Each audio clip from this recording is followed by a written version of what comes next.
kaning atong gibasa ron nga ebanghelyo murag galisod gyud ko relate ani.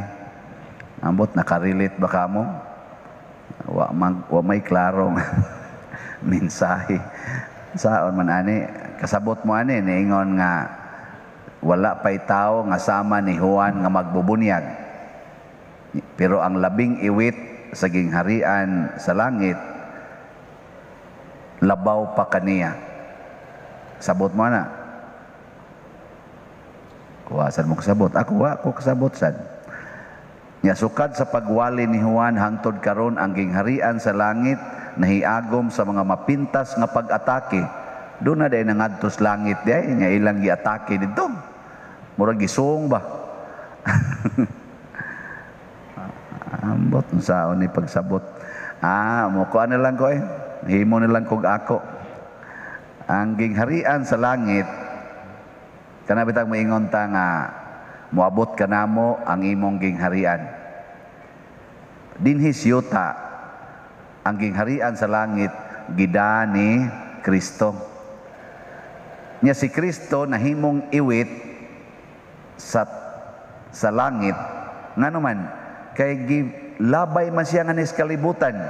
Ang langit taas biya kayo ang langit halangdon nya si Kristo gi labay nga nis kalibutan. Kung basahon ninyo sa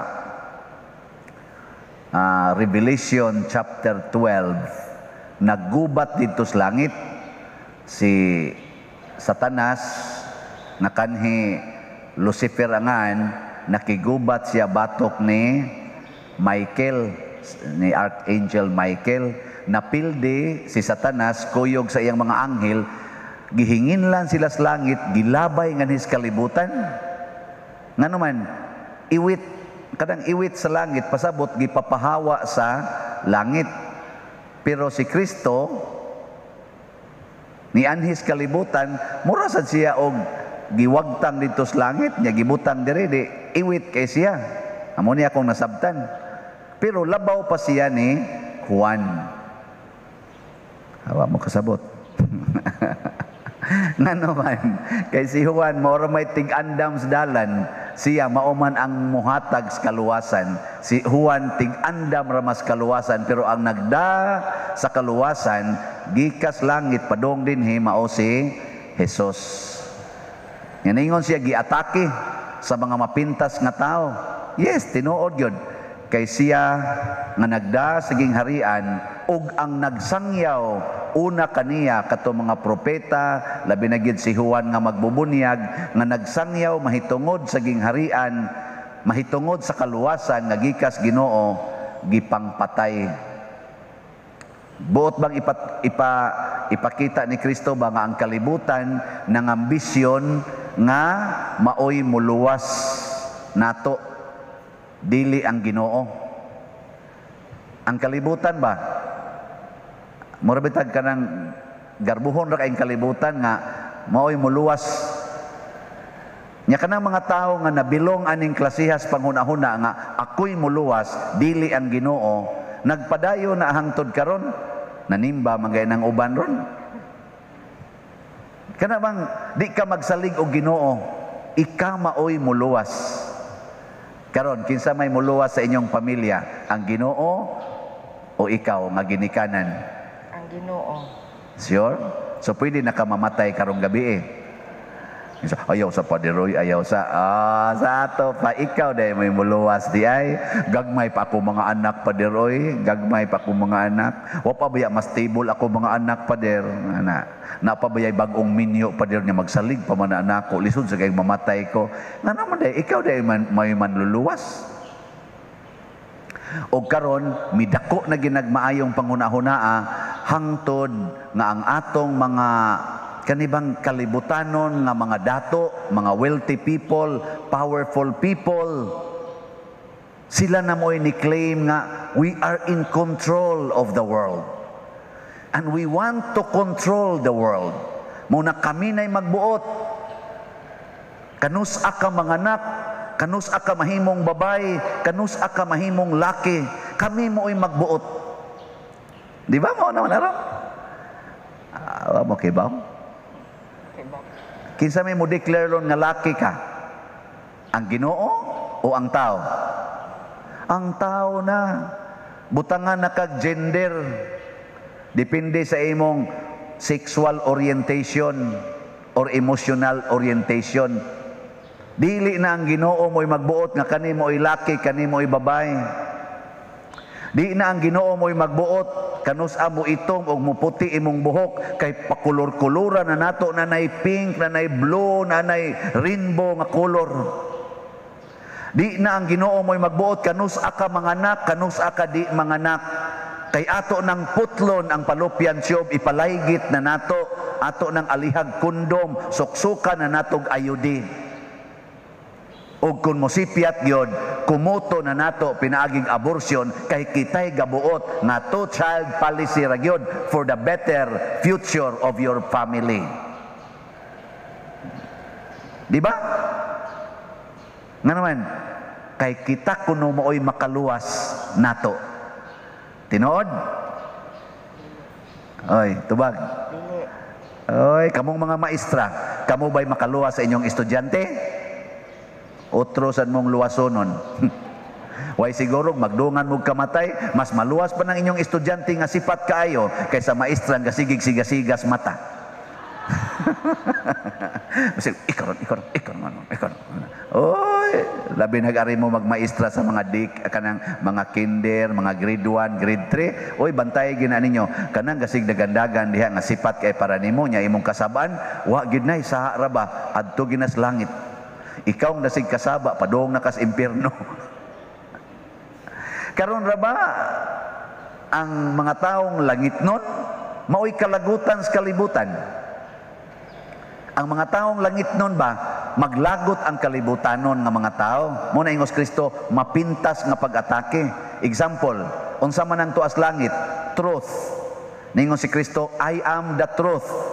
Hala, saksihi kuno ang kamatuoran. Di ba daghan kay maglagot nimo? Isulti ba ang tinuod ba? Lingian ang imong tupad. Ing nadili kay kanindot og naong. Sige, ing nako no.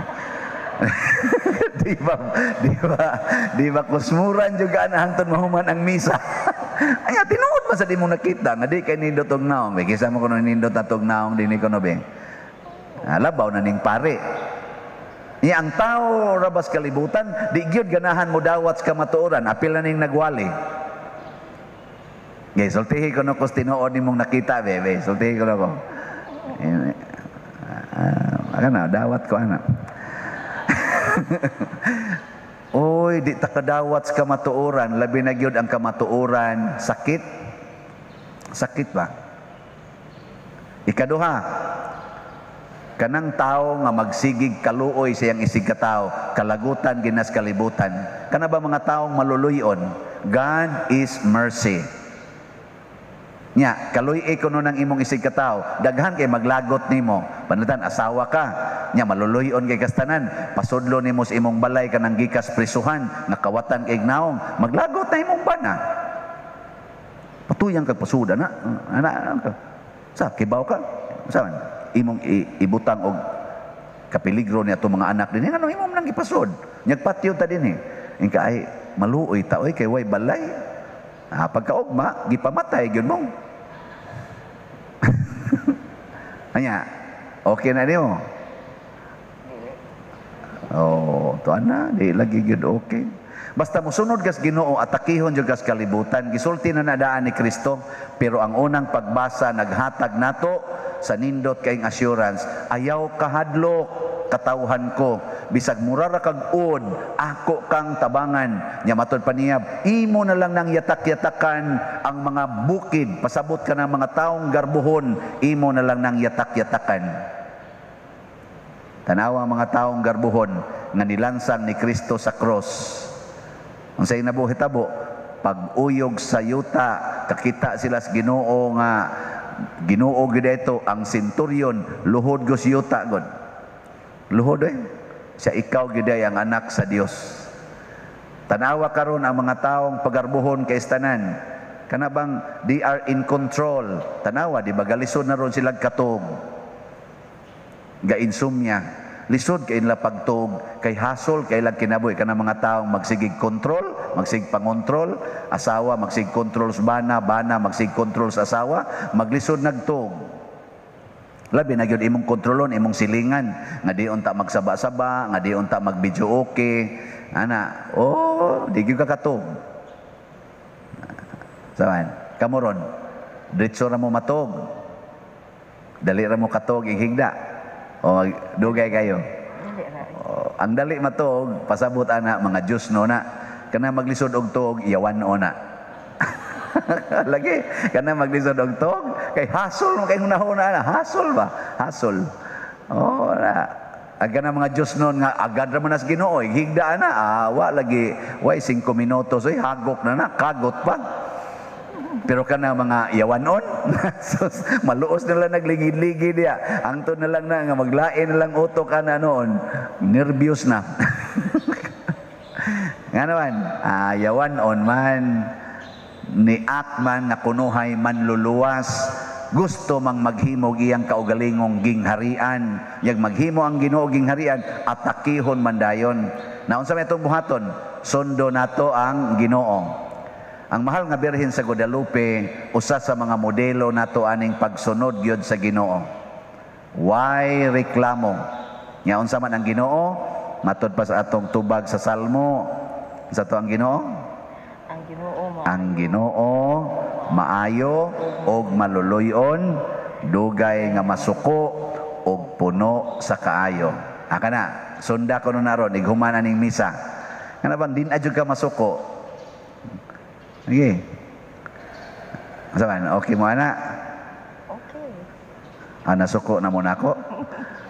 Mao pagsulti nako nga sundo nato ang Ginoo nga dugay masuko. Suko na day mo nako day.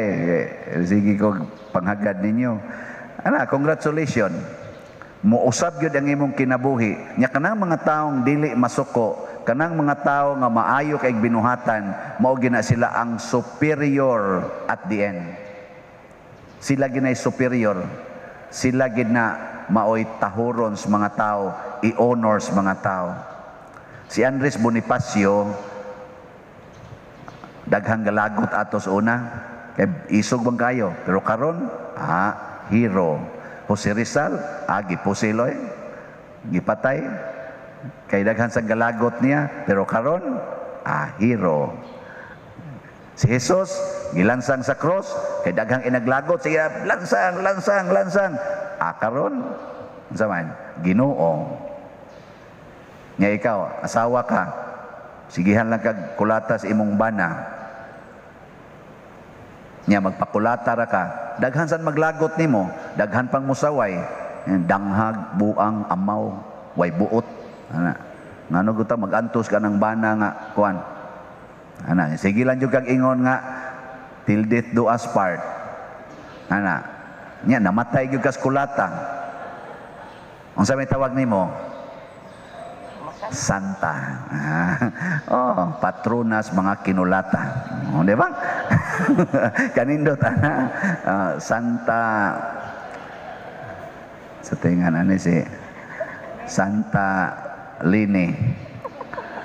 Ang patrona sa mga sa mga asawa. So ninduta no? Santosiano. Unsa man sad? Wa muangay oy. Sige manindog na ta.